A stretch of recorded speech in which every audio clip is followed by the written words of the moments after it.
Ben here. Hey, I want to talk to you about resale value of homes for buyers. So it's a big warning, guys. When you're a buyer, you got to take a look at some of these things a little bit longer term. Because the thing is, when you're buying a house, if you're going to live there for the rest of your life, stop watching now.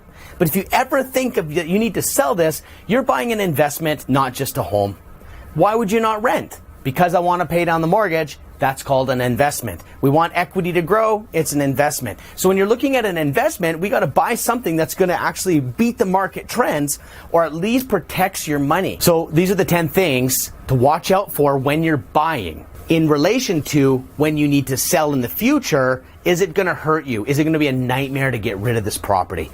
When you're a new home buyer, you don't really know what you like. You don't know the risks. So hopefully you're working with someone that gives you the absolute honest information saying when you buy this property, the resale might not be that good. So, and if they're okay with that, then get a good deal. Realize you don't pay as much if you're buying something that has one of these 10. So the first thing is location backing onto a major street or backing in front of a major street. If I had to choose one, I'd have it in my backyard.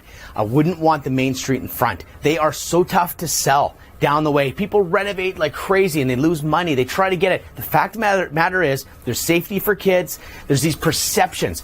Honestly, it's easy access in and out. That's great. If you don't care about the noise, then buy it, but get a good deal. Because when time comes to sell, you're going to need to sell it at a good deal because there's a lot less buyers that are buying that. Number 2, if the house has a really odd layout, you're thinking, oh, it's so cool and funky. Please realize not everyone's going to think it's cool and funky. It is really hard to sell a house that has a really odd layout.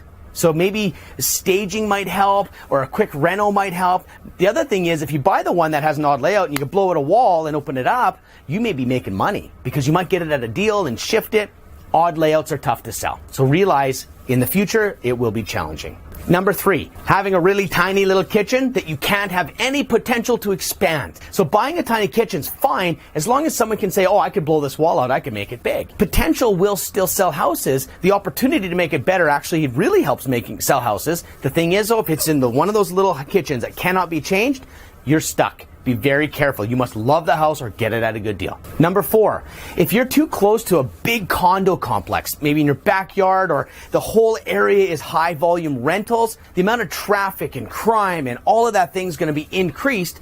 And even if it isn't, the perception will be there. So I would avoid houses that are backing on. Again, if it's there and you love it, buy it at a good price.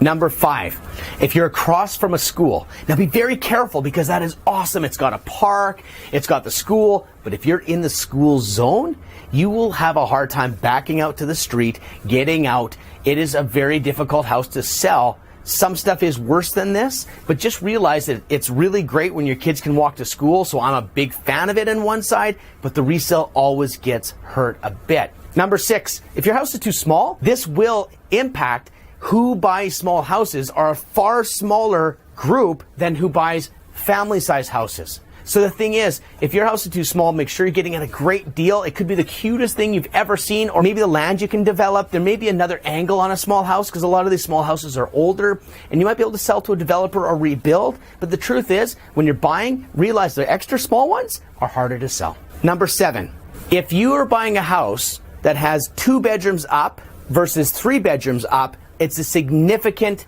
difference because who you can sell to changes. If you have 2 kids or even a kid in an office, people want 3 up minimum. So when you're buying a 2-bedroom, realize when you sell, it'll take longer and potentially, not always, could be for less, but there's way less fish in that pond. And it's like catching a perch when there's 100 jackfish out there. There's a lot less people buying houses that are 2 bedrooms or 1 bedrooms versus 3 bedrooms. Just go into that knowing that.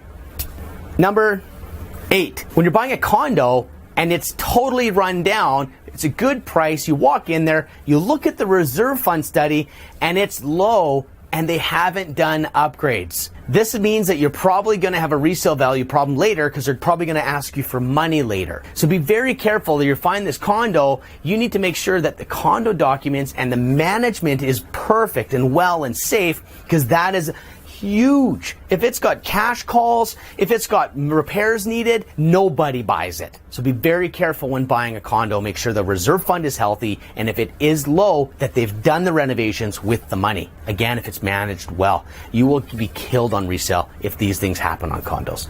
Number 9. To think about the resale, and you take a look at this condo and they've got, or even a complex, and they got just piles of for sale signs. Just realize that that may go on for 10 years. Look at the history to find out every year, how long does that thing take to sell? How many are selling? It would be very nerve-wracking to think, why is everyone selling? Am I going to have the same time selling in the future? So you might have to investigate. It may not be anything, but if there's a ton of people trying to get out of the area, you may not want to get into it. Now, number 10. And you know what, there's probably 20 or 30, but I'll finish with 10. You want to just, don't buy something that's lacking permits. Don't buy something that has a massive deck that hasn't been approved by the city. Your resale may get affected. Or don't just accept the RPR, the survey, the way it is. Make sure it's approved. Make sure the city's on it. A lot of times people will accept things and they shouldn't accept them, which will directly affect your resale. Because if there's something that's not dealt with at the city and you're like, no big deal, you're going to want to get that taken care of while you buy, because the resale later, you're going to be putting out thousands of dollars. People might be running from it because you don't have a permit, and you don't want to go through that process. So be very careful, because that'll directly affecting your resale and your profit margins. And it's a huge mental pressure. Anyways, hopefully it's added value. We're here for you when you need it. If you want to buy or sell, we're ready to rock and roll anytime. Cheers.